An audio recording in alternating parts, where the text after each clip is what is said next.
starting to realize just how little I know, but I guess it isn't really news to me, is it?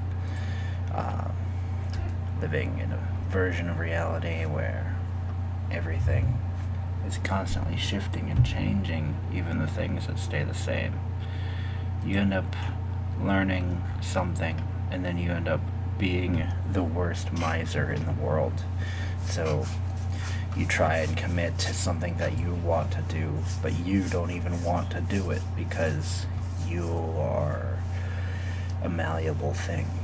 And by the time you get to the point where it's a test of whether or not you've actually retained the information that you've been trying to learn for so long, and you've been working at it day in, day out, everything is exhausting, while you get to the point where you stop listening to the you that's trying to make you do what's right for you, and instead start listening to the you that just wants it to be over. How do you fight against this? How do you fight against this unrelenting advance of this person who is this not you, who is still you? Well, you don't. This is just part of living, isn't it? And it feels like, ultimately, you do have a ton of agency over your life, but there is still a set way for things to go, and you can just make them. For example, you could say that you're intended to specifically go in a downward direction for a specific amount of time. Now, the amount of downward and the difficulty of the downward are things that you can modulate, but the downward is not something that you're going to be able to get away from. So, I believe that currently I am in a downward, and I think that the downward might be getting better as of next month, which is tomorrow. And I keep telling myself that it'll just get better. And it gets better temporarily, but I keep also saying, oh, I'm going to go follow through with these things that I had done in the past and should continue to do. And instead, of course, I end up doing things that are distractions from being rather than acknowledging where I am. I'm fighting so hard against myself just to stay in one spot. As the Red Queen would have said, in my kingdom, you have to run simply to stay where you are, as opposed to advancing.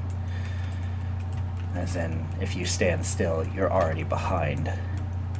Running is the only way to stand still.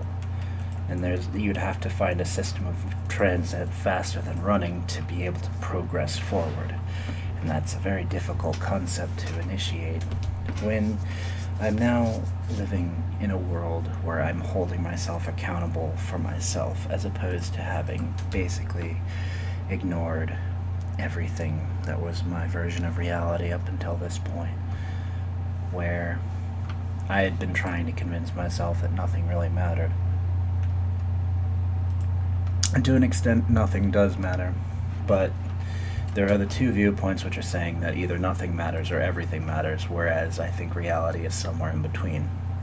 I think enough things matter, but the things that we think matter are the things that don't, and the things that we don't think matter are the things that sometimes do. It really depends on the perspective of the person, obviously, but that ends up being by and large what humanity does. Most people get famous for things that they didn't really intend for, versus the thing that they were trying to go for ends up being somewhat of their antithesis.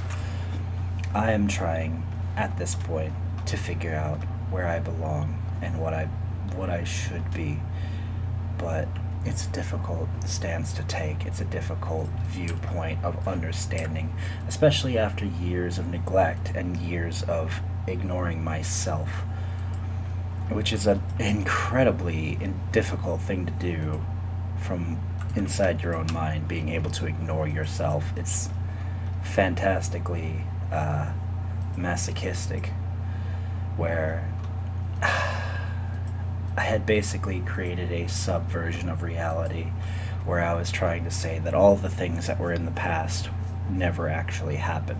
And that was making it so that I couldn't internalize them, meaning I couldn't acknowledge them, meaning that the damages that I had faced just came from nowhere. So now I'm accepting them and trying to move forward, and have it after years of just letting them sit and fester. Well, it's not a pretty thing to come to, and it's not going to be something that changes anytime quickly. But it's something that I've been working on for several months now. Only really truly working at it with my own two hands as of 2 weeks and 2 days ago, where I was trying to outsource my problems, and I still do to some degree, but not nearly the degree that I used to, where I was saying that I should live for somebody else, and now I'm living for myself, and the amount of effort that it takes is exhausting. But it's also because I've literally been ignoring the fact that I should be doing this for several years, and it has done me zero favors, and the only reason that I've gotten out of it, well, was largely due to luck, and also largely due to the fact that I was tired of myself. So now I'm instead tired of the world. The world is a tiring place, full of many people. Most of them aren't for you. Most of them are what your version of reality would consider useless, because they are not beneficial to anything that happens to you. Doesn't mean they're not beneficial to the world. But most people don't care because they think the world is their world. And I'm more of a realist, I guess you could call it. I start looking at the world and I see things that most people don't see. But it's a good thing and a bad thing, because it leads me to be an unlikable person by and large, but it also leads me to a more true version of reality, I guess you could call it. Living in a world where I can see underlying currents that are patterns, and the patterns are things. If you can see patterns in places, it leads to power. Patterns are the things that end up leading towards finding out that the earth was round and that we are not the center of the universe. Light, the fact that light is a thing, is also largely due to patterns. And we have used the fact that we can see light to see light far enough away that we can start seeing thousands of years, not only into the past, but into the distance. So we can see what was and what is, but not necessarily what will be, as weird as that is. We should be able to see what will be because of the past, but by and large, nature itself repeats. That humanity is something that is natural to an extent, but also unnatural in that we are giving rise to things that nature doesn't have orchestrated within itself typically. We are bringing rise to ways of putting things together that don't make much sense in terms of the animal kingdom or nature itself.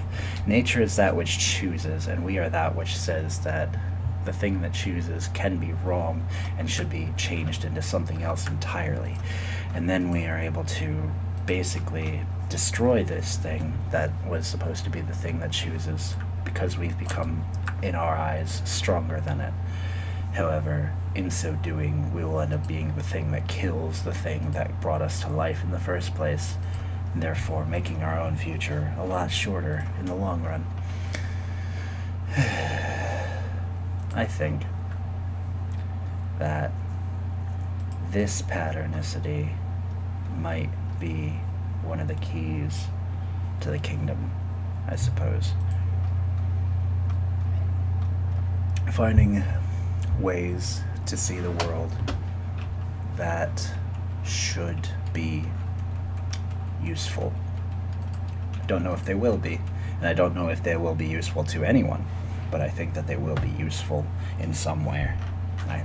Some unforeseen way currently, but it's all I've got. It's better than nothing to have something, even if it's an unrealized dream.